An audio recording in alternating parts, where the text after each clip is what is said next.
చాలా బాగా నటిస్తున్నావు కదా. ఆదివారం తెల్ల బట్టలు వేసుకుని చేతిలో బైబిల్ పట్టుకుని స్టేజి మీద పాటలు పాడుతూ ప్రార్థనలు చేస్తూ అందరినీ నమ్మిస్తున్నావు. నీ పాస్టర్ గారు నిన్ను మంచివాడు అనుకుంటున్నారు. నీ తల్లిదండ్రులు నిన్ను దైవజనుడు అనుకుంటున్నారు. కానీ అర్ధరాత్రి ఆ ఒంటరి గదిలో తలుపులు వేసుకుని నువ్వు ఏం చేస్తున్నావో ఎవరికైనా తెలుసా? నీ ఫోన్ హిస్టరీలో ఏముందో నీకు తెలుసు. నీ మనసులో కదులుతున్న ఆ మురికి ఆలోచనలు ఎవరికీ కనిపించవు అనుకుంటున్నావా? నువ్వు లోకానికి ముసుగు వేయగలవు, కానీ నిన్ను సృష్టించిన దేవుని కళ్ళలోకి ఎలా చూడగలవు? ఆ కళ్ళు అగ్ని జ్వాలల వంటివి. అవి నీ ఎముకల మధ్య ఉన్న మూలుగును కూడా చూస్తున్నాయి. ఒక్క క్షణం ఊహించుకో.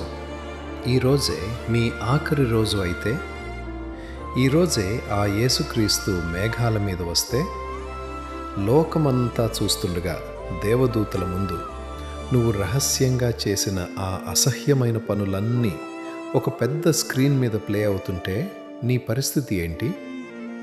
నువ్వు ఎవరికీ తెలీదు అనుకుని చేసిన ఆ ఫోన్ కాల్స్, ఆ అశ్లీల దృశ్యాలు, ఆ అబద్ధపు సాక్ష్యాలు అన్నీ బయటపడతాయి.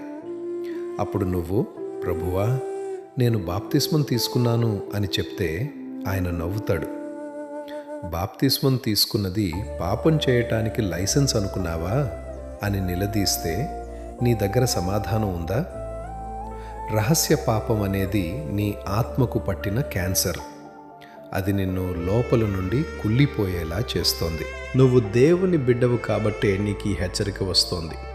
అన్యుల గురించి దేవుడు పట్టించుకోకపోవచ్చు, కానీ తన రక్తం పెట్టి కొన్న నీవు ఇలా నాశనమైపోతుంటే ఆయన ఊరుకోడు.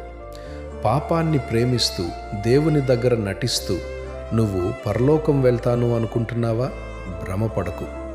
పరలోకంలో అపవిత్రతకు తావులేదు. నువ్వు బాప్తిస్మం తీసుకున్న రోజు వేసుకున్న ఆ తెల్లటి వస్త్రం ఇప్పుడు పాపపు మరకలతో నిండిపోయింది. ఆ మరకలతో నువ్వు పెళ్లి విందుకు వెళ్ళలేవు. ఈ క్షణమే నీ తప్పు నీకు భయం కలిగించాలి. నీ పాపం నిన్ను వెంటాడాలి. చెమటలు పడుతున్నాయా? గుండె వేగంగా కొట్టుకుంటోందా? అయితే మంచిది. నీ మనస్సాక్షి ఇంకా చచ్చిపోలేదన్నమాట. ఇది ఆట కాదు. ఇది నీ నిత్య జీవం గురించిన ప్రశ్న.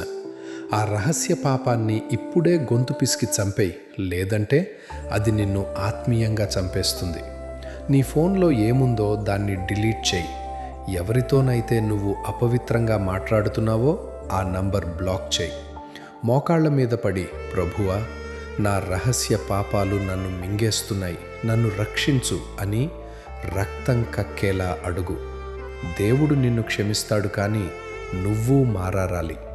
కపట భక్తి చాలు, యథార్థంగా బ్రతుకు. ఆయనే నీ తోడు.